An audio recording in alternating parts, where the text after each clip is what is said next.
Hello and welcome, friends. We have seen a general discussion on the budget up till now. We discussed the priority areas for the Union Budget 2025-26. We have seen the initiatives that the government aims to undertake for specific sectors in the agriculture sector, for the MSME sectors, for the scientific innovation sectors. We have also seen up till now the discussions on tax reforms, the direct tax reforms and the indirect tax reforms. We have seen the scope and the focus on export promotion that the government intends to undertake. We have seen the trends of the government, the deficit trends of the government up till now. We have seen from where the rupee comes and from where the rupee is going to what expenditure the government is giving its revenues to. And we have seen a basic overview that in what situation this budget was presented in the current financial year. But here we will look at certain trends in the deficit, certain graphs relating to the union budget which have been presented along the budget. तो ये graph हमें जानने जरूरी हैं. ये various trends दिखाते हैं economy में, एक्सपेंडिचर का, इनकम का, डेफिसिट का. तो ये ग्राफ्स उस सेंस में जानने जरूरी है. और कभी कभी डायरेक्ट क्वेश्चन भी पूछ लिया जाता है इनके ऊपर, जो प्रीलिम्स होता है उसमें ट्रेंड्स पे या स्पेसिफिक किसी में सेक्टर में फ्लक्चुएशन आता है या ऊपर नीचे होता है. तो ये चीज़ें हमें ध्यान रखने वाली बातें हैं और इसमें हम वेरियस ग्राफ्स डिस्कस करने वाले हैं. एक एक करके आइए अब हम ग्राफ्स को देखते हैं. यहाँ पे डेफिसिट ट्रेंड्स जो कि दिए गए हैं 2016-17 के फाइनेंशियल ईयर से दिए गए हैं.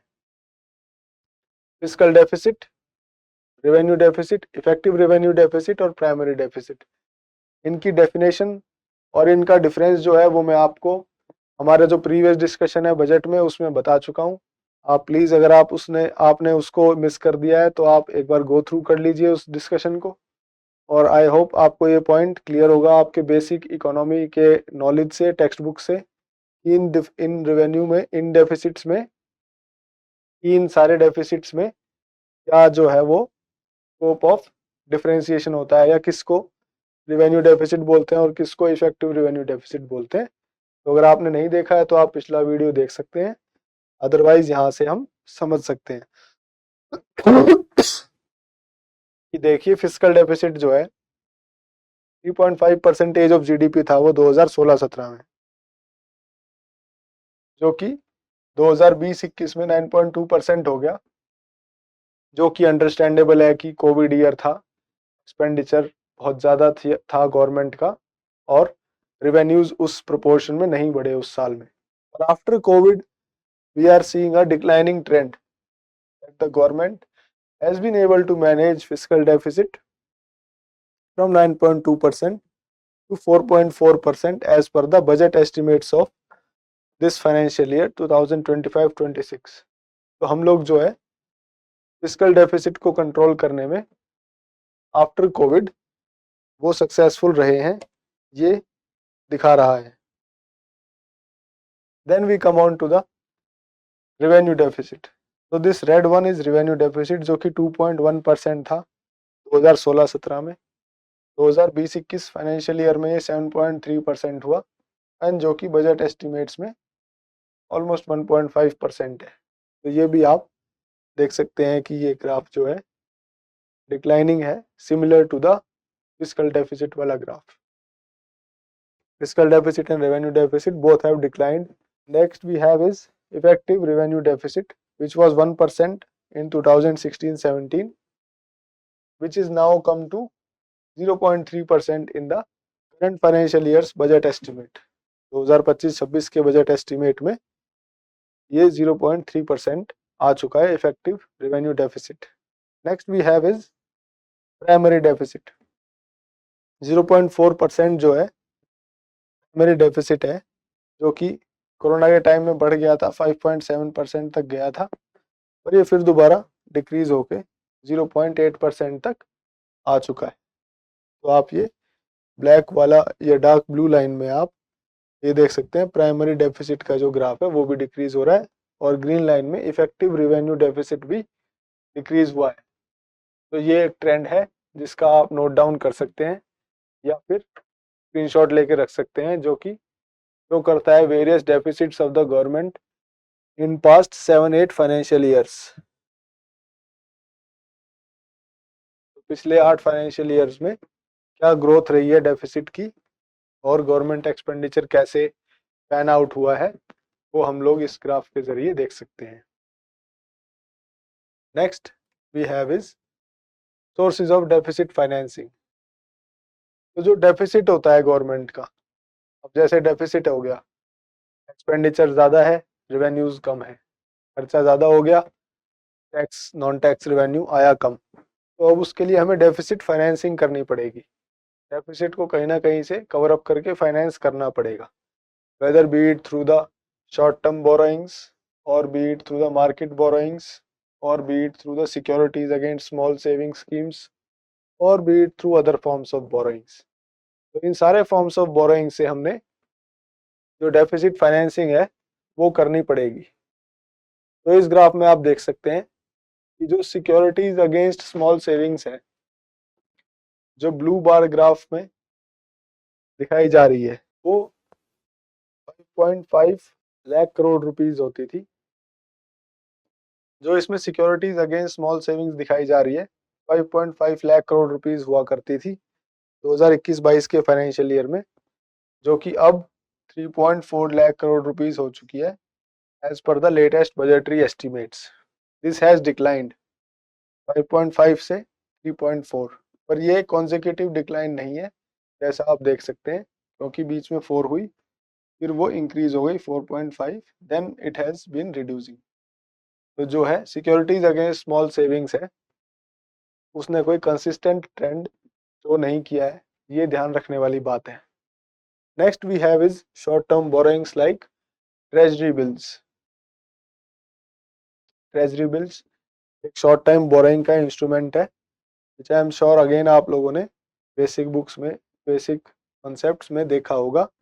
तो शॉर्ट टर्म बोरोइंग्स जो थी वो 0.8 लाख करोड़ रुपीस थी,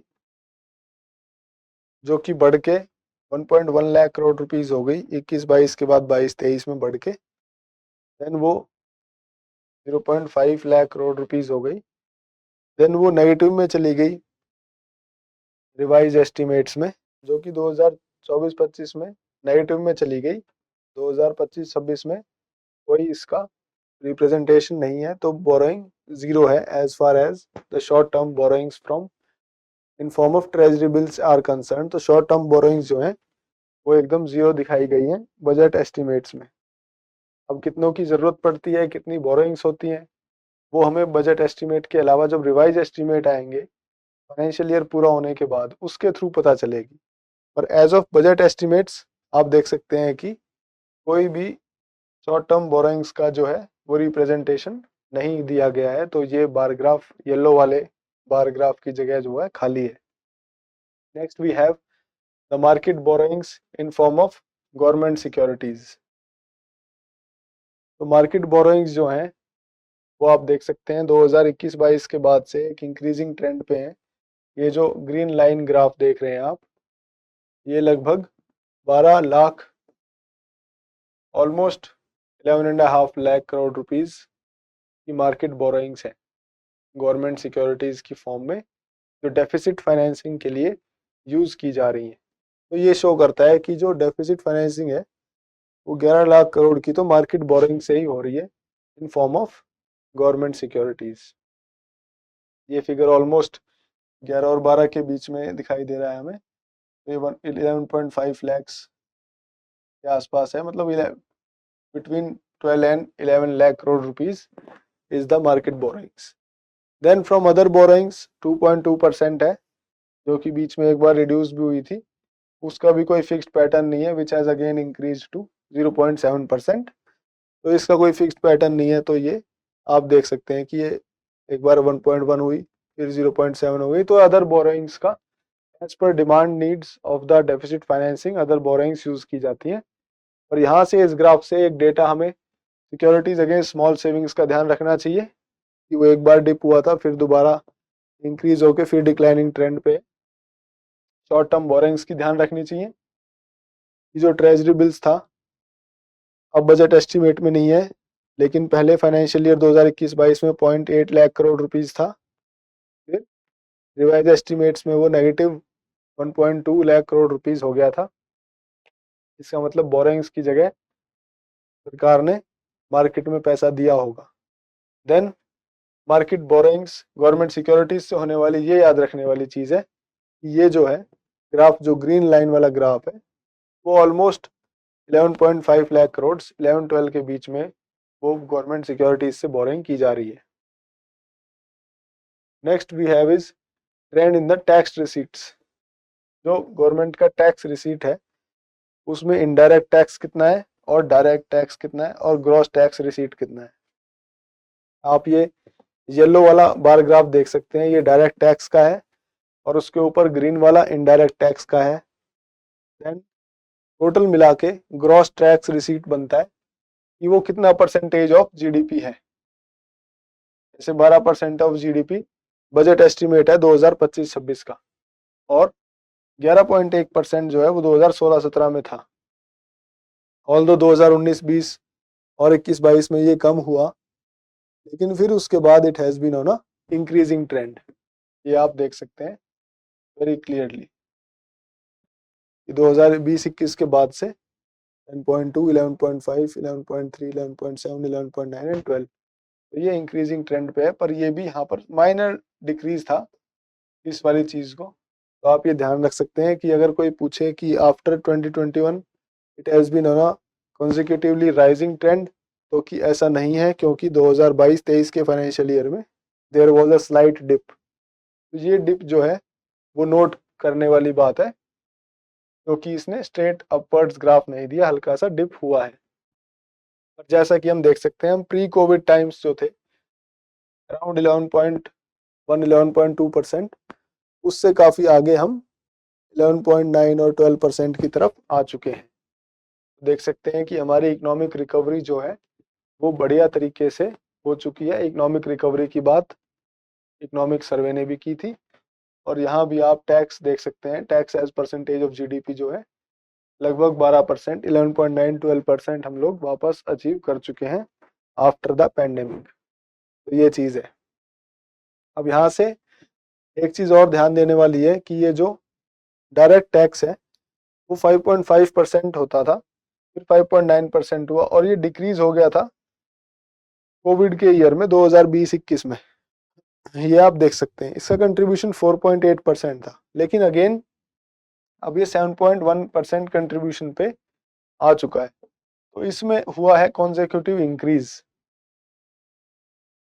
although it decreased during the corona pandemic, but after 2021 financial year it has increased, and even in budget estimates we are expecting it to be 7.1%। और वहीं हम देखें इनडायरेक्ट टैक्स का, जो कि 5.4%, काफी ज्यादा हो गया था 5.4% 2020-21 के फाइनेंशियल ईयर में, जो कि अब कम होते होते 4.9% हो गया है। तो आप देख सकते हैं कि डायरेक्ट टैक्स जो है वो contribution to tax receipts of the government as percentage of GDP में डायरेक्ट टैक्स रिवेन्यूज 4.8 से 7.1 हो गया है after the COVID, after the corona pandemic. और जो इनडायरेक्ट टैक्स है वो 5.4 से 4.9 हो गया है। अब यहाँ पे नोट करने वाली बात ये है कि डायरेक्ट टैक्स जो है वो एक प्रोग्रेसिव टैक्स है, कि अगर आपकी इनकम ज़्यादा है तो आपके ऊपर ज़्यादा टैक्स होगा, और किसी की इनकम कम है तो उसके ऊपर कम टैक्स होगा। लेकिन जो इनडायरेक्ट टैक्स है उसको हम रिग्रेसिव टैक्स मानते हैं, क्योंकि चाहे बेशक आपकी इनकम कुछ भी है, अगर आपने एक प्रोडक्ट लिया है उसके ऊपर सर्टेन परसेंटेज ऑफ टैक्स है, तो आपकी इनकम चाहे कुछ भी हो आपको वो इक्वली पे करना पड़ेगा। तो वो रिग्रेसिव टैक्स है। इसलिए हम ये देख सकते हैं कि रिग्रेसिव टैक्स जो है वो कम हो रहा है और progressive tax as a percentage of tax receipt of government बढ़ रहा है। तो ये एक अच्छा साइन है कि गवर्नमेंट में की जो इकोनॉमी में हमारी में जो इनइक्वालिटीज कम करने की बात है उसकी तरफ हम लोग कदम बढ़ा रहे हैं। और इनडायरेक्ट टैक्सेस का परसेंटेज है वो कम कर रहे हैं और डायरेक्ट टैक्सेस का परसेंटेज है वो बढ़ा रहे हैं, क्योंकि जो ज़्यादा टैक्स दे सकता है उसी से ज़्यादा टैक्स लिया जा रहा है। ये चीज़, ये वाला ग्राफ एक ये वाला पैरामीटर भी शो करता है। आई एम श्योर ये वाली जो चीज़ है वो आपको समझ आई होगी, और ये एक ऑब्जर्वेशन थी जो मैं इसको ग्राफ को देखते हुए समझ पा रहा था कि ये कैसे इंक्रीज हो रहा है डायरेक्ट टैक्स और कैसे डिक्रीज हो रहा है indirect tax. So around 11.9 to 12% of the GDP is our tax receipts, both from the indirect taxes and the direct taxes. Then we have trend in net receipt of the center.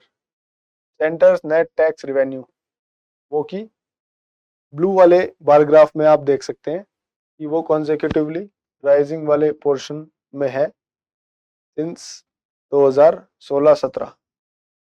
Centres net tax revenue जो है वो consecutively rise करता हुआ आपको दिख रहा होगा blue वाले बार ग्राफ में, from 11 lakh crore rupees in 2016-17 to 28.4 lakh crore rupees as per budget estimates of 2028-25-26। तो 28.4 लाख करोड़ रुपए जो है वो बजट एस्टिमेट है इस फाइनेंशियल ईयर के जो इस बजट में दिए गए हैं। Next we have non tax revenue. So non-tax revenue 2.7 lakh crore was there in 2016-17. Then it reduced, and then it increased again in 2019-20, and then it reduced in 2021. So it has been showing a fluctuating trend. तो non tax revenue का एक fluctuating trend आप देख सकते हैं कि वो पहले 2.7 लाख करोड़ था, फिर 3.3 इंक्रीज हुआ, फिर 2.1 तक डिक्रीज हो गया 2.1 लाख करोड़ तक, फिर वो 2.9 तक इंक्रीज हो गया, अब वो 5.8 लाख करोड़ है। तो ये एक फ्लक्चुएटिंग ट्रेंड है और 5.8 लाख करोड़ रुपीस का फिगर जो है वो आप ध्यान रख सकते हैं कि as per the budget 2025-26 government का जो नॉन टैक्स रेवेन्यू है 5.8 लाख करोड़ रुपीस है। Then we have non-debt capital receipt. Non-debt capital receipt 0.7 lakh crore से 0.8 लाख करोड़ है अभी, जो कि similar to the pre COVID levels है। ऑल्दो ये एक बार बीच में 1.1 लाख करोड़ रुपीस टच कर गई थी, पर इट हैज बीन मोर और लेस कंसिस्टेंट। ना इसमें इंक्रीजिंग ट्रेंड है ना डिक्रीजिंग ट्रेंड है। It although it fluctuated a bit to 1.1 lakh crores, then again it came back to 0.7, then it decreased to 0.4 in 2021 and 22, but later on it has maintained itself to 0.6 to 0.8 lakh crore rupees. That is the non-debt capital receipts of the union government. ये चीजें ध्यान रखी जा सकती हैं, screenshot लिया जा सकता है इसका। Next we come on to the composition of expenditure. Expenditure of the government, जो सरकार खर्चा कर रही है वो कहाँ पे हो रहा है। First we look at is the establishment expenditure of the centre in dark blue column. तो जो 4.24 लाख करोड़ रुपीस होता था वो अब बढ़ के 8.68 लाख करोड़ रुपीस हो चुका है establishment expenditure of the centre. तो आप ये देख सकते हैं इसका ट्रेंड जो है वो कॉन्जिक्यूटिवली इंक्रीजिंग स्लोप की तरफ है। Establishment expenditure of the centre जो है वो consecutively increasing. It has been consistently rising in the past 7-8 financial years. Then we have central sector schemes in yellow.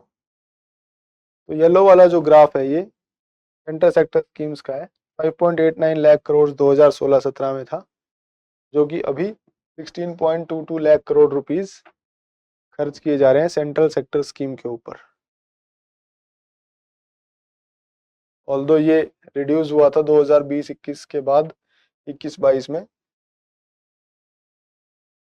But ये फिर इंक्रीज हो गया था और फिर यहाँ डिक्रीज हुआ। तो इसका फ्लक्चुएटिंग ट्रेंड है, कोई ऐसा इंक्रीजिंग या डिक्रीजिंग ट्रेंड नहीं है सेंटर सेक्टर स्कीम्स के ऊपर एक्सपेंडिचर का। पर ये एक फिगर है जो 16.22 लाख करोड़ की है, जो बजट एस्टिमेट्स है वो नोट की जा सकती है और वो आंसर्स में यूज भी की जा सकती है। Then we have other centre sector expenditure, जो कि ब्लैक वाले में दिखाया गया है। 5.7 लाख करोड़ के ये होते थे 2016-17 में। Now they have risen up to 15.26 lakh crore rupees. तो ये है जो कि राइज होके 15.26 लाख करोड़ तक आ चुका है अदर सेंट्रल सेक्टर एक्सपेंडिचर्स। और इसमें आप एक कंसिस्टेंट राइज देख सकते हैं अदर सेंट्रल सेक्टर एक्सपेंडिचर में। कंसिस्टेंट राइज आप देख सकते हैं इसमें, जो कि 5.7 से 6.23, 6.77, 7.27, 7.98, 10.11, 11.05, 13.22, 14.05 एंड 15.26। तो ये एक कंसेक्यूटिवली इंक्रीजिंग ग्राफ शो होता है जो कि अदर सेंट्रल सेक्टर एक्सपेंडिचर्स का होता है। Then we come on to the centrally sponsored scheme जो कि ऑरेंज ग्राफ में दिया गया है। 2.41 लाख करोड़ रुपीज 2016-17 में एक्सपेंडिचर था, जो अब 5.42 lakh crore rupees budget estimates of 2025-26 expenditure जो है वो हो चुका है, इंक्रीज हो चुका है। ये सेंट्रली स्पॉन्सर्ड स्कीम्स का एक्सपेंडिचर है और ये एक्सपेंडिचर भी आपको इंक्रीज होता हुआ दिखेगा, पर यहाँ से ये 4.54 से 4.38 में डिक्रीज होता है एंड देन अगेन ये इंक्रीज हो जाता है और फिर ये यहाँ पर 4.45 से 4.15 अगेन डिक्रीज हो जाता है। तो ये कुछ कॉन्जिक्यूटिव ट्रेंड जो है वो शो नहीं कर रहा है, तो इसलिए सेंट्रली स्पॉन्सर्ड स्कीम्स का भी एक फ्लक्चुएटिंग ट्रेंड है, जो एक बार इंक्रीज हुआ 3.84 से 4.54 पर फिर डिक्रीज हो गया 4.38 पर एंड देन इंक्रीज हुआ 4.45 पर, देन अगेन डिक्रीज हो गया 4.15 पर। और बजटरी एस्टिमेट जो है वो ध्यान रखा जा सकता है जो कि 5.42 लाख करोड़ रुपीज है, जो कि बजट 2025-26 में प्लान किया जा रहा है सेंट्रली स्पॉन्सर्ड स्कीम्स का। फिर फाइनेंस कमीशन ग्रांट्स का, finance commission grant 0.96, let me clear the screen once. Finance commission grants जो है 0.96 लाख करोड़ रुपीज होती थी, जो कि अब बढ़ के 1.33 लाख करोड़ रुपीज हो चुकी है। देन अगेन इसका भी कोई ट्रेंड नहीं है, तो आप इसे फ्लक्चुएटिंग ट्रेंड के रूप में देख सकते हैं और नोट कर सकते हैं। परसेंट फाइनेंस सेक्टर ग्रांट्स का 4.96, बट फाइनेंस सेक्टर ग्रांट्स का 0.96 लाख करोड़ से 1.33 लाख करोड़ तक इंक्रीज हो चुका है क्यूमुलेटिवली। पर ये जो है कोई ट्रेंड इसने फॉलो नहीं करा है इंक्रीज का या डिक्रीज का, अगेन फ्लक्चुएटिंग ट्रेंड ही है, तो ये आप इसको ऐसे नोट कर सकते हैं। पर अब ये आ चुका है 1.33 लाख करोड़ रुपीज तक, क्योंकि ये ग्रीन में आप फिगर देख सकते हैं।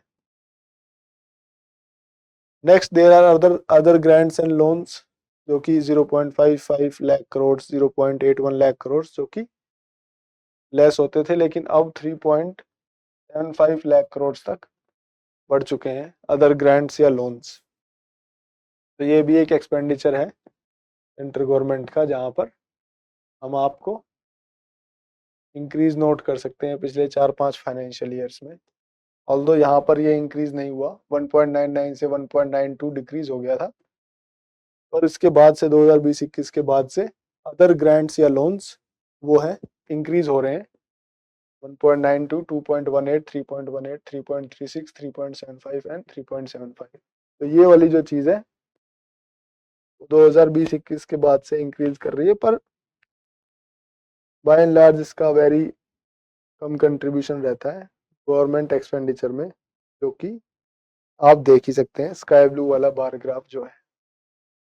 Next we have is the total expenditure, जो कि 19.75 था 2016-17 में, वो अब 15.65 लाख करोड़ रुपीज तक इंक्रीज हो चुका है।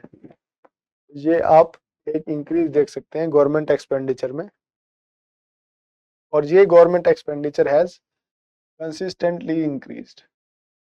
तो ये नोट करने वाली बात है, government expenditure as a whole has consistently increased from 19.75 lakh crore rupees to 50.65 lakh crore. ये एक गवर्नमेंट एक्सपेंडिचर है जो कि इंक्रीज होता हुआ यहाँ पर नजर आ रहा है। Next, coming on to the total expenditure which is revenue account and effective capital expenditure. revenue account and effective capital expenditure को जोड़ के जो टोटल एक्सपेंडिचर बनेगा गवर्नमेंट का वो यहाँ पे किया जा रहा है। इफेक्टिव कैपिटल एक्सपेंडिचर आप देख सकते हैं रेड बार ग्राफ में है, 2.9% ऑफ जीडीपी होता था ये, जो कि अब 4.3% ऑफ जीडीपी हो चुका है बजट एस्टिमेट्स में। लेकिन इसने भी फ्लक्चुएटिंग ट्रेंड शो किया है,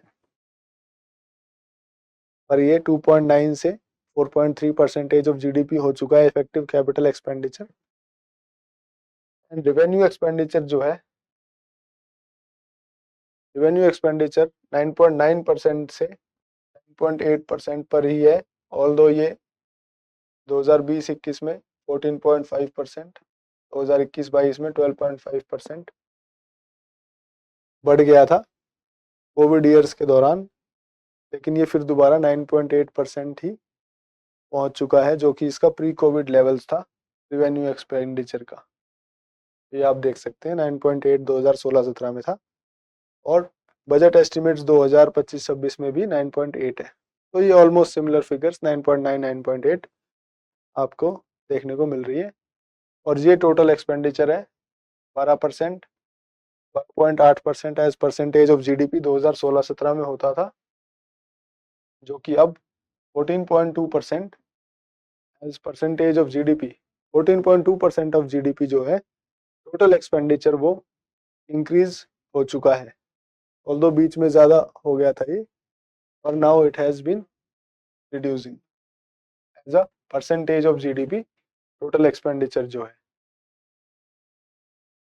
कोविड के टाइम में मैक्सिमम था 17.7%, but now it has come down again to 14.2%। तो ये आप total expenditure of the government which is revenue account and effective capital expenditure वो नोट किया जा सकता है इस ग्राफ में से। एज परसेंटेज ऑफ जीडीपी 14.2% है total expenditure for the budget estimates. Next we see the trend in capital expenditure. Capital expenditure को आपने केपेक्स के रूप में काफ़ी जगह लिखा देखा होगा, काफ़ी एडिटोरियल्स में या आप न्यूज़पेपर्स में पढ़ते होंगे इसको। तो केपेक्स की बात, जिसकी बात और जिस पे फोकस रहता है गवर्नमेंट का एम्प्लॉयमेंट बढ़ाने के लिए, इन्वेस्टमेंट बढ़ाने के लिए कैपिटल एक्सपेंडिचर का। तो यहाँ पे हम शुरू करते हैं, कैपिटल एक्सपेंडिचर कितना है। 2.8 लाख करोड़ होता था ये 2016-17 में, जो कि अब 2.8 से 11.2 हो चुका है बजटरी एस्टिमेट्स 2025-26 में। तो आप देख सकते हैं ग्रोथ कितना ज़्यादा है, 2.8 से 11.2%। ये बस एक बार कम हुआ था 2.8 से 2.6 2017-18 में, उसके बाद से इट हैज़ बीन कॉन्सिक्यूटिवली राइजिंग। तो आप एक बढ़ता हुआ ट्रेंड देख सकते हैं, इफेक्टिव एक बढ़ता हुआ ट्रेंड देख सकते हैं कैपिटल एक्सपेंडिचर में 2017-18 के बाद से। 2016-17 के बाद 2017-18 में कम हुआ, उसके बाद से इट हैज़ बीन राइजिंग। तो आप देख सकते हैं कि गवर्नमेंट का पुश है, फोकस है कैपिटल एक्सपेंडिचर बढ़ाने में और गवर्नमेंट इन्वेस्टमेंट करने में, ताकि जो आधारभूत ढांचा है जो आपकी ग्रोथ, इकोनॉमिक ग्रोथ को ड्राइव करेगा, डिमांड को ड्राइव करेगा और एम्प्लॉयमेंट को ड्राइव करेगा, उसके लिए गवर्नमेंट 11.2 लाख करोड़ रुपीस खर्च करने वाली है 2025-26 फाइनेंशियल ईयर के बजट एस्टिमेट्स के according. Then we have grant in aid for creation of capital asset. तो grant in aid 1.7 lakh crore rupees की दी गई थी, जो कि इस फाइनेंशियल ईयर में 4.3 लाख करोड़ रुपीस की टारगेटेड है कि इतनी ग्रांट इन एड जो है वो हम दे देंगे। तो आप ये इंक्रीज देख सकते हैं 1.7 से 4.3। एक चीज और नोट कर सकते हैं कि ये grant in aid for creation of capital asset has been consistently rising. 1.7 lakh crore, 1.9, 1.9, 1.9, 2.3, 2.4, 3.1, 3.0, 3.0, 4.3। तो ये सारी जो इंक्रीज है आपकी grant in aid for creation of capital assets, ये शो करती है कि गवर्नमेंट का फोकस है कैपिटल एसेट्स पे, कैपिटल एसेट्स के क्रिएशन पे। तो ये आप येलो वाले बार ग्राफ में से देख सकते हैं। और इफेक्टिव कैपिटल एक्सपेंडिचर जो है वो 4.5 लाख करोड़ रुपीस 2016-17 में हुआ करता था, 4.5 लाख करोड़ रुपीस, जो कि अब 15.5 लाख करोड़ रुपीस हो चुका है।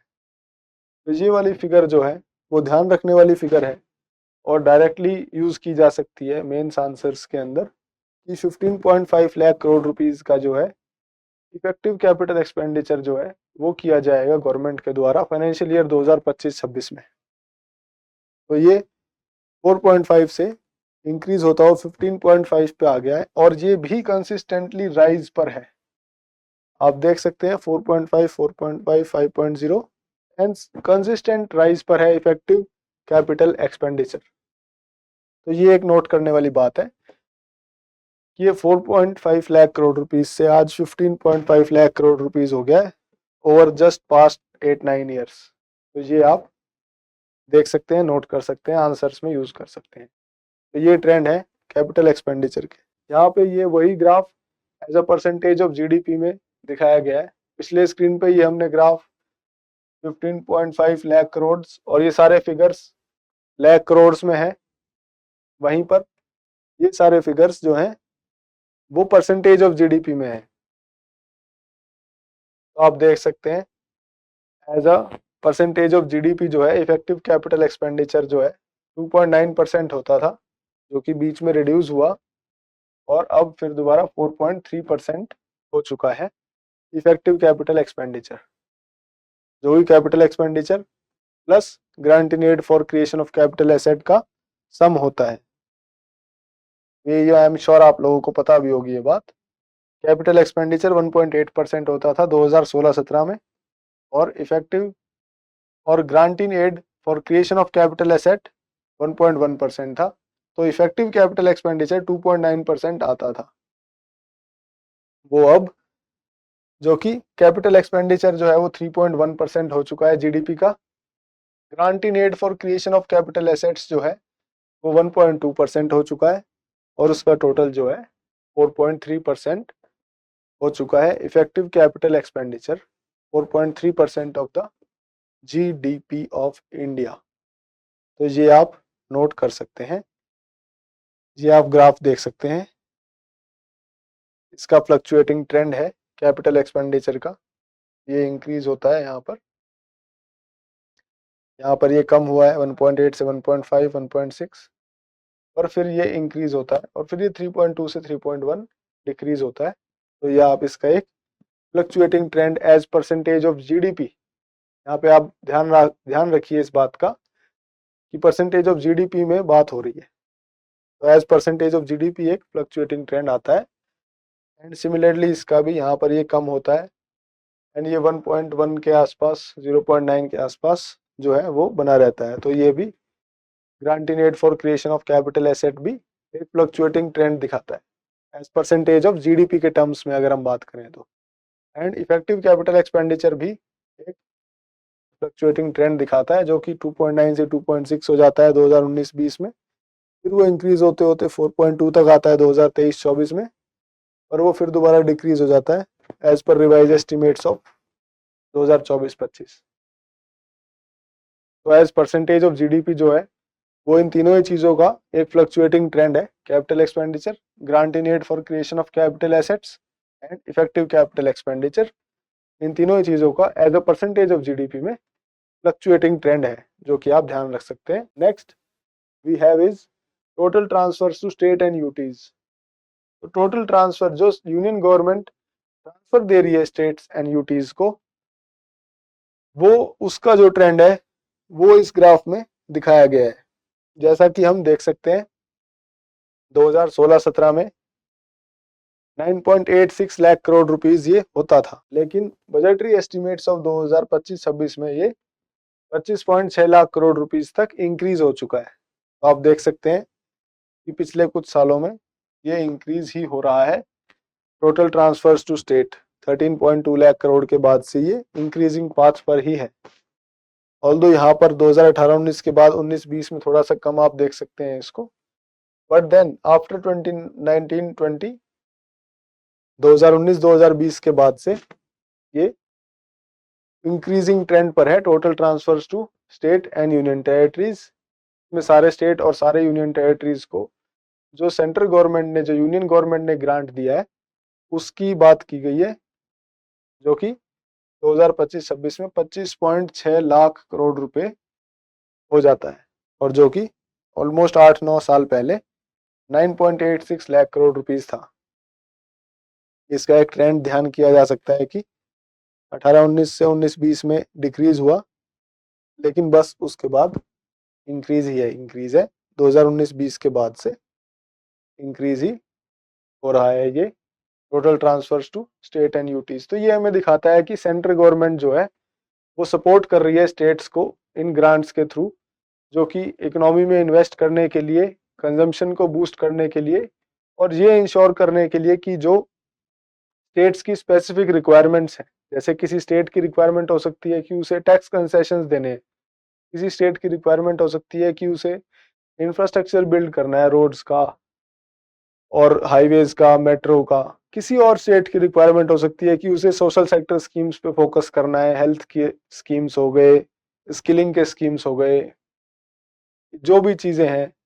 तो ये सारी जो हैं, ये शो करता है कि जो सेंट्रल गवर्नमेंट, यूनियन गवर्नमेंट जो फंड्स दे रही है वो एक स्टेट स्पेसिफिक डिमांड्स में भी इम्प्लीमेंट हो पाए, स्टेट स्पेसिफिक नीड्स के लिए भी इम्प्लीमेंट हो पाए वो फंड्स, इसलिए स्टेट्स को दिया जाता है ताकि वो अपनी ज़रूरतों के हिसाब से इनका ऑप्टिमम यूटिलाइजेशन कर सकें to contribute to a well functioning and emerging and fast developing economy. तो हम स्टेट्स को भी एम्पावर कर रहे हैं, ऐसा ये ग्राफ ट्रेंड शो कर रहा है। Next we have is composition of transfers to state and UTs. तो कंपोजिशन क्या है, जो अभी हमने ट्रांसफर्स देखे पिछले स्लाइड में, तो उनका कंपोजिशन क्या है। एक तो फाइनेंस कमीशन ग्रांट्स होते हैं, एक होते हैं scheme related and other transfers, and the rest is devolution. तो फाइनेंस कमीशन ग्रांट्स जो होते हैं वो 2023-24 से 24-25 में जो है वो कम हो गए। 1.49 लाख करोड़ थे, वो घट के 1.27 लाख करोड़ आ गए। बजट एस्टिमेट्स में वो 1.33 लाख करोड़ रुपीस हैं फाइनेंस कमीशन के अकॉर्डिंग, जो ग्रांट्स हैं जो दिए जा रहे हैं स्टेट्स एंड यूटीज को by the union government. Scheme related और अदर ट्रांसफर्स जो हैं वो 7.87 लाख करोड़ होते थे 2023-24 में, जो बढ़ गए 8.61 लाख करोड़ हो गए। बजट जो रिवाइज एस्टिमेट्स थे 2024-25 के उसमें, एंड बजट एस्टिमेट्स में एक फर्दर इंक्रीज जो है वो पॉइंट की जा रही है 10.05 लाख करोड़ तक की। Then devolution by the central government as can be seen is 11.29 lakh crore rupees होते थे ये 2023-24 में, सॉरी 11.29 लाख करोड़ रुपीस होते थे ये 2023-24 में डिवोल्यूशन के ग्रांट्स, जो कि इंक्रीज होके 12.87 लाख करोड़ रुपीस हो गए as per the revised estimates of 2024-25। Then later on as per the budget estimates of 2025-26 these grants have further increased, the devolution वाले grants have further increased to 14.22 lakh crore rupees. तो ये एक increase है transverse to state में, जो आप देख सकते हैं डेवोल्यूशन में हो चाहे scheme related and other transfers में हो। ऑल्दो फाइनेंस कमीशन ग्रांट्स में थोड़ी सी कमी आई है, पर फिर दोबारा बजट एस्टिमेट्स में 1.27 के बाद 1.33 लाख करोड़ वो भी इंक्रीज करने का जो है बजट एस्टिमेट है। उन ग्रांट्स को भी जो रिवाइज एस्टिमेट पिछले साल के में 2024-25 के में कम हो गए थे रिवाइज एस्टिमेट में, उसको भी बढ़ाने का टारगेट लिया जा रहा है। तो अगेन ये शो कर रहा है कि जो स्टेट्स को ट्रांसफर्स दिए जा रहे हैं वो उनके स्टेट स्पेसिफिक स्कीम्स में हेल्प करेंगे और हमारे इकोनॉमीज को जो है इम्प्रूव करेंगे। हर एक स्टेट अपने वे में अपनी अपनी इकोनॉमीज को इम्प्रूव करेगा, और वो सारे स्टेट और यूटीज की इकोनॉमी इम्प्रूव होके क्यूमुलेटिवली इंडिया को एक विकसित भारत की इकोनॉमी जो है वो बनाने में हेल्प करेगी। तो friends, with this we have come to the end of our sessions. पहले सेशन में हमने बजट को डिस्कस किया, दूसरे सेशन में हमने इसका जो ग्राफ्स थे बजट के साथ जो प्रेजेंट किए गए थे, डेफिसिट के, एक्सपेंडिचर के, नेट ट्रांसफर्स के, वो डिस्कस किए। और आई होप आपको एक बजट के बारे में ओवरव्यू मिला होगा। डिटेल्ड एनालिसिस जो हमने किया है वो आपको हेल्प करेगा प्रीलिम्स में, मेंस में और पर्सनैलिटी टेस्ट में। आपको जो चीज़ ना समझ आई हो वो आप वीडियो में दोबारा जाके देख सकते हैं, गो थ्रू कर सकते हैं, या फिर आप हमें रीच आउट कर सकते हैं और अपने डाउट्स क्लियर कर सकते हैं। बजट जो कि एक बहुत इंपॉर्टेंट डॉक्यूमेंट रहता है प्रीलिम्स, मेंस और पर्सनैलिटी टेस्ट के पर्सपेक्टिव से, तो यह आपको रेलिवेंट रहेगा। ये डॉक्यूमेंट, ये वीडियो, ये सेशंस आपके लिए रेलिवेंट रहेंगे जब तक अगला बजट नहीं आता है अगले साल, तब तक 2026 में जब बजट आएगा उससे पहले तक ये वाला बजट जो है वो रेलिवेंट रहेगा।